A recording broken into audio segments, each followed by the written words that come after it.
Minhas saudações.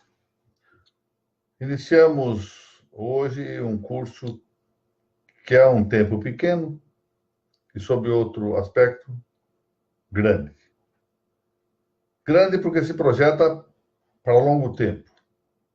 Ao pensar-se em uma série de exposições que tem por objetivo comentar artigo por artigo da Lei de Registros Públicos. Isso, evidentemente, exige muito tempo.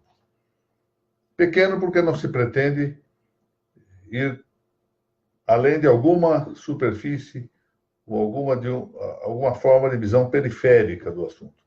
Não é um artigo, um conjunto de aulas para esgotar a matéria, se é que é possível esgotar alguma matéria. A direção do curso é exatamente voltada, num primeiro momento, para os que estejam dispostos a iniciar o estudo na Lei de Registros Públicos, sobretudo os universitários que queiram começar a conhecer algo que dificilmente estudam na faculdade. Mas também tenta empolgar alguns juristas já formados que não tenham tido contato com a Lei de Registros Públicos e até mesmo reviver temas com aqueles que sejam estudantes ou mesmo estudiosos dos registros públicos. Tem sido, de algum modo, interessante, até para mim, que tenho 3 décadas e tanto de envolvimento, até afetivo, com os registros públicos, tem sido, volto a dizer, estimulante ter contato novamente com a sua legislação básica. O curso, portanto, tem essa característica inicial, essa finalidade, e pretende ser um curso com exposições bastante curtas, de 15 minutos normalmente, às vezes um pouquinho mais, mas pouca coisa a mais. Ou seja, para permitir que a aula seja acessada com facilidade.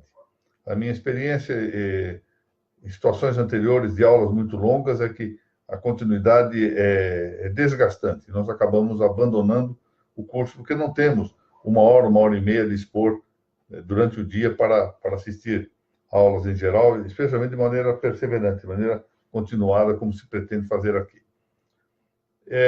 Quero também consignar, para mim é um reconhecimento não só intelectual, mas também de muito respeito e muito agradecimento, que essas aulas foram, na verdade, sugeridas por uma iniciativa generosa da doutora Thais Luciana Mortielli de Castelo Branco, registradora no estado do Ceará, que também se tem incumbido de fazer indicações preciosas sobre temas que ela gostaria de ver feridos nesta apreciação.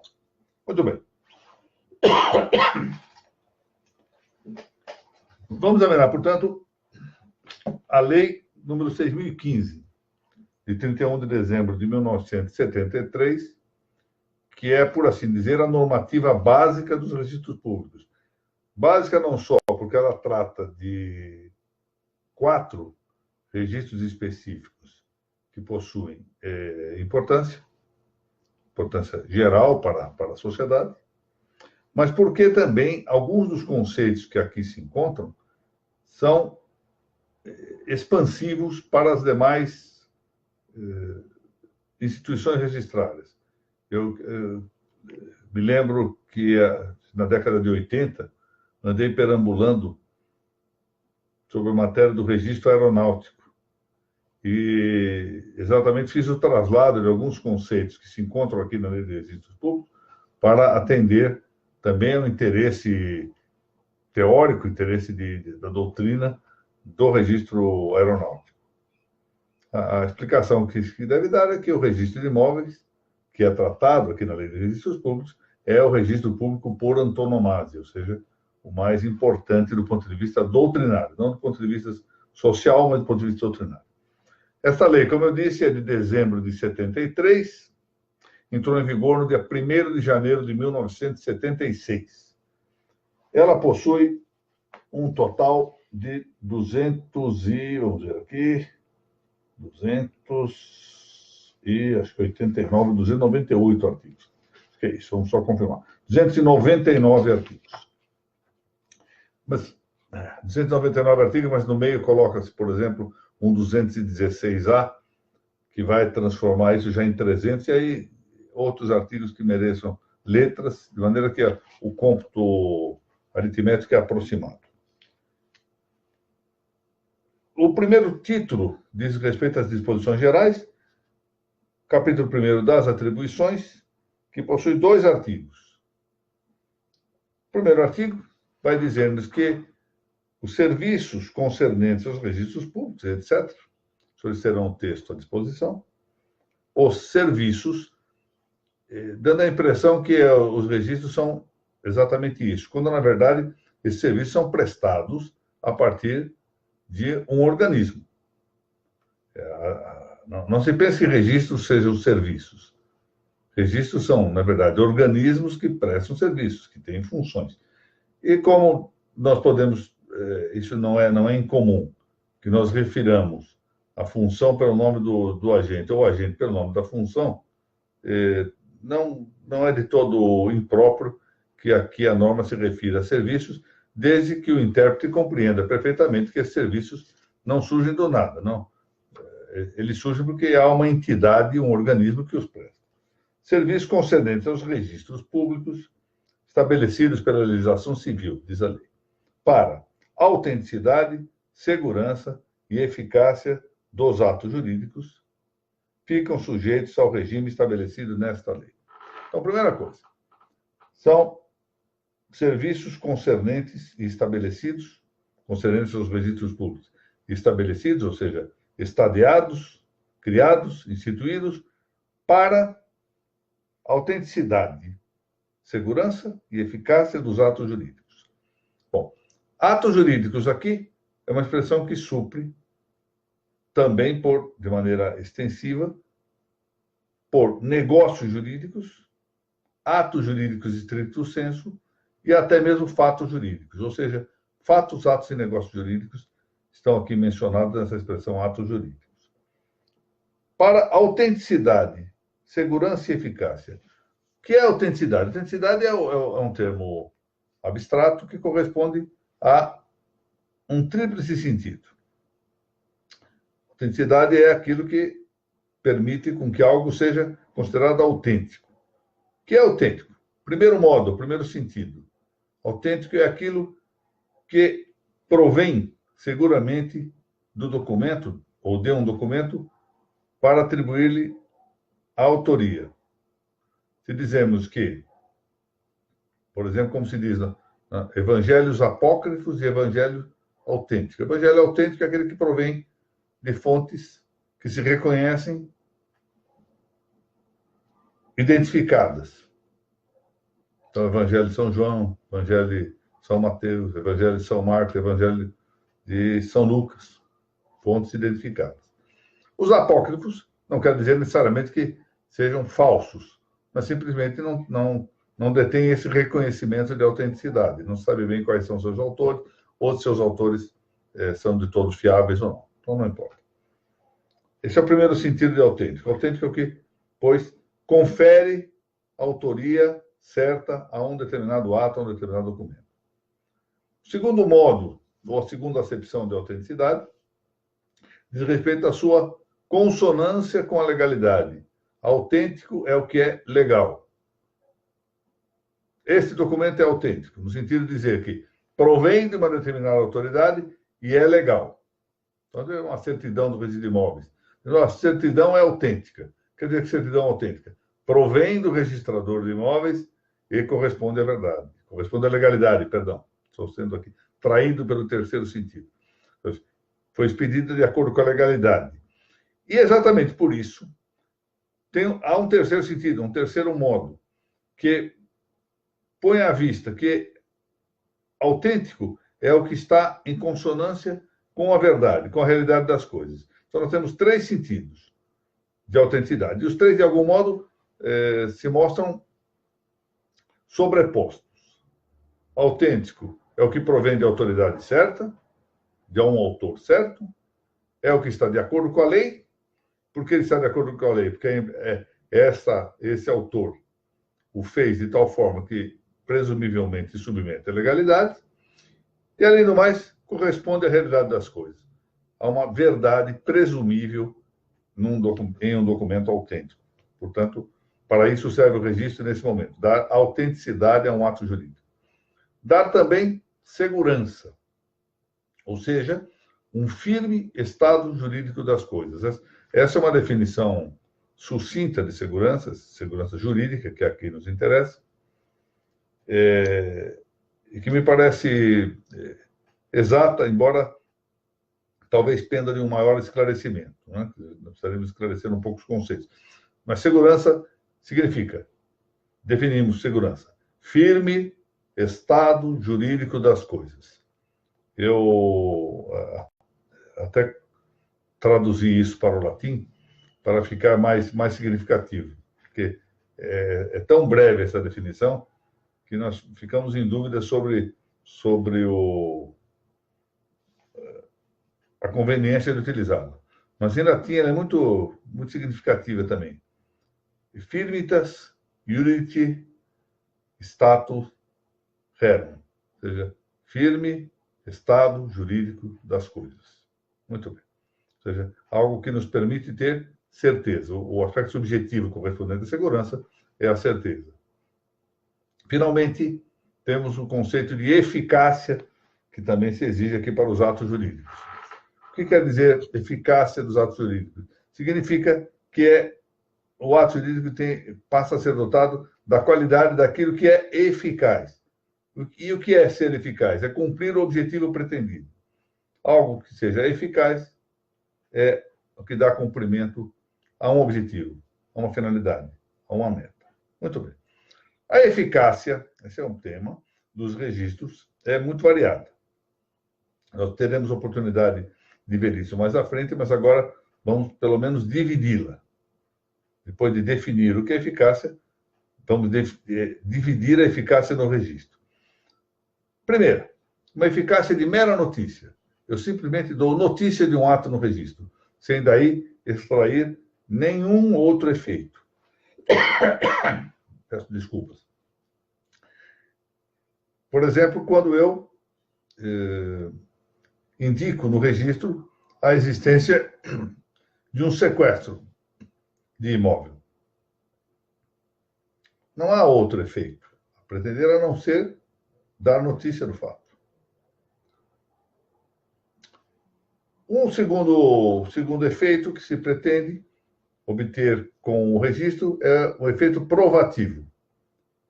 O efeito também chamado de efeito confirmador ou confirmatório, com que, mediante o registro, eu provo alguma coisa.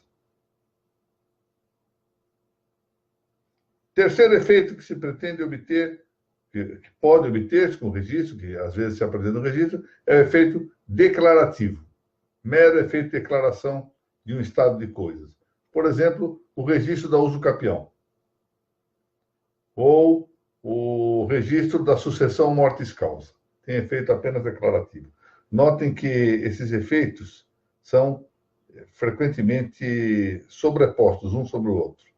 O efeito de mera notícia está previsto no efeito de provativo. O efeito provativo, por sua vez, está dentro do âmbito do efeito declarativo. Se nós avançarmos, temos a possibilidade também de uma quarta espécie, que é o efeito constitutivo. Frequentemente, no campo do registro imobiliário, é o efeito que se produz em relação especificamente aos atos intervivos. Ou seja, um direito real se constitui relativamente ao imóvel, numa compra e venda, só quando se registra. Esse é o modo. A inscrição tem eficácia constitutiva, constitui, atualiza o título. Há eficácias que são chamadas também de eficácias de saneamento ou eficácia saneadora, quando se faz para sanear, remediar, emendar um registro anterior. Por exemplo, uma averbação para corrigir um equívoco. Suponho que no registro civil alguém anotou o nome de uma pessoa com uma letra trocada, então procede a uma averbação, muitas vezes isso se faz sem requerimento algum, próprio ter ofício, portanto, de ofício, para sanear o registro anterior. Portanto, há uma eficácia saneadora, de saneamento, de sanação. E, finalmente, algo que demandaria uma análise mais complexa, que nós vamos deixar para o devido tempo, que é a chamada eficácia prenotante ou prenotativa, que é típica do registro de imóveis, no livro do protocolo, para algumas hipóteses muito extremas, muito excepcionais, que, volto a dizer, deixaremos para outra ocasião. Então, temos a eficácia de mera notícia, eficácia provativa ou confirmatória, declarativa, construtiva, saneadora, e aqui envolvendo a ideia da eficácia convalidante, que também alguns encontram presente, eficácia prenotante. Dependendo da doutrina, pode encontrar alguma subdistinção e criar uma outra eficácia, uma eficácia adicional. Divisão, como se sabe, depende muito do critério com que se adota a classificação. Então, ela pode variar entre um autor e outro. Mas essas são aqui as suficientes para indicar neste plano de aula que estamos adotando. O parágrafo 1º trata dos 4 registros que são especificamente objeto desta Lei de Registros Públicos. O Registro Civil de Pessoas Naturais, que é de todas as entidades registrárias existentes, a mais importante das instituições no campo civil, ou seja, para o bem comum, não especificamente para a vida econômica, mas para a amplitude da vida política. Em seguida, o Registro Civil de Pessoas Jurídicas, o Registro de Títulos e Documentos, e o 4º, o Registro de Imóveis, cuja importância para a vida econômica e para as liberdades não é demasiado frisar, tamanha a sua relevância para a vida de um país. Bem, então, o parágrafo 2º, e diz isso: os demais registros reger-se-ão por leis próprias, ou seja, a própria lei admite a existência de outros registros. E há muitos e muitos registros, essa é a verdade. Há um livro de um autor argentino, muito interessante, em que ele arrola quase uma centena de registros públicos. Alguns são próprios, por exemplo, de alguns lugares, registro de cavalo, registro de automóveis. Outros são internacionais, por exemplo, o registro de objetos não identificados no espaço, que são e objetos lançados no espaço e não identificados. Objeto de uma instituição na Organização das Nações Unidas, etc. Bom, mas aqui no Brasil nós temos alguns casos que temos de mencionar aqui apenas a título ilustrativo. Por exemplo, o registro público das empresas mercantis e atividades afins, objeto de legislação específica, a Lei 8.934, de 1994. O registro de direitos autorais. Isso aqui é interessante pelo seguinte: esse registro de direitos autorais, embora haja uma lei, a Lei 9.610, de 1988, que praticamente revogou, praticamente por inteiro, a legislação anterior, que era a Lei 5.988, de 1973, esta Lei 9.610 tem um artigo, o artigo 115, que ressalva exatamente a sobrevivência do artigo 17 da Lei 5.978, que é um artigo que fala do registro das obras intelectuais. Registro esse que deve ser feito ou na Biblioteca Nacional, ou na Escola de Música, na Escola de Belas Artes da Universidade Federal do Rio de Janeiro, ou no Instituto Nacional de Cinema, ou ainda no Conselho Federal de Engenharia, Arquitetura e Agronomia. Aqui, contra esse último conselho, parece a divisão dessa entidade levará a outros órgãos de competência para realizar. Mas, enfim, o que nos interessa aqui é que os registros de direitos autorais está previsto em legislação extravagante. Da mesma forma, o registro de minas e jazidas, registro de aeronaves, que eu acabo de mencionar, registro de navios, registro de contratos marítimos, que a Lei 8.935 indica, registro da propriedade industrial, da Lei 9.279, de 1996, algo que as pessoas nem sempre se dão conta, o registro criminal, chamado rol dos culpados. Né? Vem com uma sentença criminal, o juiz diz assim, lance-se o nome do réu, transitada a sentença de julgado, no rol dos culpados. Isso é o registro criminal. É um registro público. Ainda falando de feitos jurisdicionais, existe o registro público de feitos. O cartório do distribuidor tem lá o registro dos feitos distribuídos, os processos distribuídos. Cada cartório judicial tem o seu registro de feitos, é um registro público. Os livros de tombo, saber nos órgãos públicos quais são os imóveis ou móveis que estão tombados, a cadeira lá que leva aquele marcazinha, né? Às vezes, aqui no estado de São Paulo, e acho que em muitos lugares, um pequeno metal colado no móvel, tudo para dizer que está tombado. Enfim, são registros. E, além disso, devemos mencionar, no tanto, algo que não é propriamente registro público em sentido específico, mas que, normalmente, quando nós nos referimos aos registros públicos, é frequente que, por uma certa expansão, nós atinjamos essas entidades também. Então, os tabelionatos de notas e os tabelionatos de protesto. Também, na expressão ampla, os tabelionatos fazem parte dessa grande ideia dos registros públicos. De algum modo, de fato, se nós pensarmos bem, o que fazem as notas? Recolhem, em geral, a maior parte das atividades, em livros matrizes, chamados de livros de protocolo, alguns atos. E há uma certa publicidade. Portanto, há um registro, e esse registro tem uma certa publicidade. No protesto é mais claramente isto que se vê.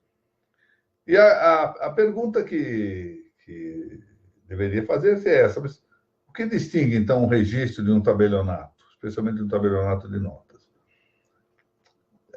Do ponto de vista prático, havia, em determinado momento, uma indicação muito cômoda. E era esta. No registro se pode fazer a averbação. A averbação é um ato, em princípio, doutrinariamente, deveria ser secundário de um registro, e que permitiria a conexão entre registros distintos. Como o livro de notas não permite esta conexão, então se dizia, bom, a averbação distingue o registro das notas. Acontece que, com o tempo, a necessidade de retificar escrituras levou a que, na prática, se estabelecesse a instituição das averbações nas notas. E, então, por isso começou a esfumar-se essa distinção importante, que nas notas não há conexão entre assentamentos. E essa seria uma distinção importante a fazer. A conexão, não o próprio instrumento da conexão, que a averbação é uma matéria secundária. Portanto, a conexão continua sendo um elemento diferencial entre uma coisa e outra. Registros permitem conexão, notas não permitem. Mas há um outro elemento diferencial importante. As notas elaboram títulos, formam títulos, os registros não. Isso também ia muito bem até que resolvem criar, por exemplo, um processo extrajudicial de usucapião, em que o registrador forma o título. Portanto, nós vamos vendo que essas diferenças se vão esfumando ao longo do tempo, vão desaparecendo e tornando mais difícil a vida de quem pretende dar aulas, especialmente aulas curtas, como tem que ser essa. Eu renovo meus agradecimentos a todos e espero que o nosso curso tenha algum sucesso e que, enfim, haja público para que nos alente aqui nesta nossa